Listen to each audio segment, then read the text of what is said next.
بحثا عن تضييق الخناق على برشلونة وإعادة الفارق إلى نقطتين، استقبل ريال مدريد ضيفه الميريا وسط غيابات في تشكيلة الميرينجي فرضتها الإصابات ورغبة الإيطالي كارلو أنشيلوتي.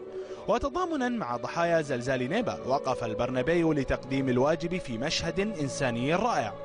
الدقائق السبع الأولى من اللقاء شهدت فرصتين حقيقيتين للريال عن طريق خاميس رودريغيز وكريستيانو رونالدو، لكنهما لم تعلنا عن الهدف الأول.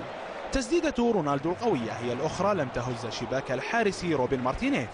آثار عدم التسجيل المبكر بدت واضحة على لاعبي ريال مدريد، حتى جاء خاميس رودريغيز بالأنباء السارة للقلعة الملكية، تسديدة قوية منحت الأفضلية للريال قبل نهاية الشوط الأول.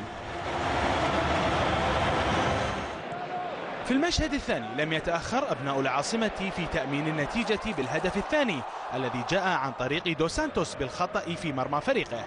الميريا حاول أن يقلص الفارق إلى هدف واحد، لكنه لم يفلح في التسجيل حتى جاء الهدف الثالث للريال بقدم المدافع أربيلوا عند الدقيقة 84.